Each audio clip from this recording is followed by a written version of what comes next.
Hello မင်္ဂလာပါမနေ့တော့ပြောခဲ့တဲ့ဒီ Happy Water တို့ K တို့ E တို့ရဲ့ဆိုးကျိုးကဘယ်လောက်ထိလဲဆိုရင်ဇေဘက်တွေမှာဆိုဒီ Happy Water တို့ K တို့ E တို့ဆိုရမ်းပေါ်တယ်ရမ်းများတယ်တောက်တဲ့ချိန်ဆိုရင်သူကပျော်နေတာဒီသူပျော်တဲ့ဒီ Happy ဖြစ်တဲ့အရာတွေကြာလာပြီဆိုရင်သူကမကောင်းဆိုဒီလိုမျိုးဒီအရာတွေကိုအကြာကြီးတုံးနေမယ်ဆိုရင်လူရဲ့စိတ်ကစိတ်သက်တွေကြာလာတယ်ကွာပြီးဆိုရင်ကိုယ့်ရဲ့အနည်းနာတကယ်ချင်းဒီ Happy Water တို့ K တို့ E တို့မတုံးတဲ့လူတွေနဲ့ဆိုရင်တုံးတဲ့လူအချင်းဖြစ်ဖြစ်အချင်းပဲဖြစ်ဖြစ်ဒီမတုံးတဲ့လူပဲဖြစ်ဖြစ်အဲ့လိုမျိုးမတုံးတဲ့လူတွေနဲ့ပဲတုံးတဲ့လူတွေနဲ့ကိုကပေါင်းတင်ဆက်ဆံရေးတာမကဒီလိုမျိုးလူမှုဆက်ဆံရေးတွေရောဟိုဟာအစစ်မပြေဘူးကွာစကားပြောရတာတွေဒီလူမှုရေးပိုင်းမှာရောစကားပြောဆိုဆက်ဆံတဲ့အခါမှာရော technique ဆိုစိတ်က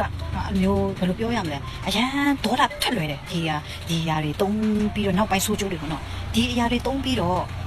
KTV ထဲမှာတော့အော်ပျော်နေတာပဲဒါပေမဲ့ဒီအရာတွေကြာလာပြီဆိုရင်နေလို့ထိုင်လို့မကောင်းဘူးအဲ့လိုမျိုးပေါ့နော်တချို့တွေဆိုတာအသက်တောင်ပေးရတယ်ဒီ K တို့ E တို့ဒီHappy Water တို့တုံးပြီးတော့ဒီ Happy Water ကအဓိကသူကသူတို့လုတ်တဲ့နားမှာအမျိုးမျိုးရှိရတဲ့တင်ကြည့်ရတချို့တွေဆိုအဲ့ဒါတောက်ပြင်းဆိုရင်ကြောက်ကြတယ်တချို့ဆိုရင်ပျော်တယ်တချို့ကြတော့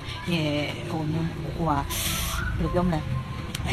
တူဟာတဲ့သူကစိတ်ညစ်ရတယ်အဲ့လိုမျိုးအမျိုးအစားအများခွဲထားတယ် Happy Water ဆိုတဲ့အတိုင်းပဲE ဆိုရင်သူ E ဆိုတာအကောင်းခါစေနော်သူကဒီ तू မကြတော့ဘူးဆိုရင်ဒီကြိုက်တာအဲ့လိုမျိုးတန်တွေဖြစ်ဖူးတယ်ကွာသိမလား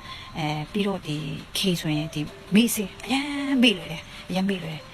အဲ့ຢာတွေအခုမလုပ်တော့ရင်တော့မှအဲ့ဒါတွေရဲ့ဆိုးကျိုးတွေကလေဒီအခု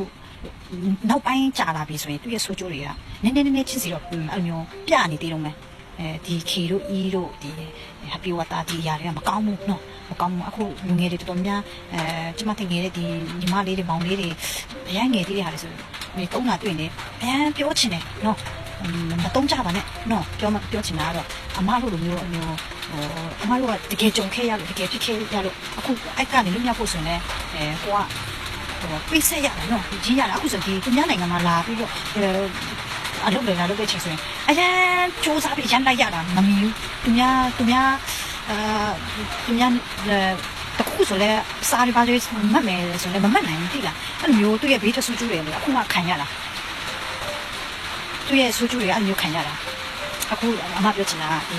တုံးနေတော့ဆမ်းမယ်အမျိုးတုံးမယ်အမျိုးဆိုရင်တော့အဲ့လိုမျိုးတုံးမိမယ်ဆိုရင်မတုံးကြပါနဲ့လို့နော်ဟို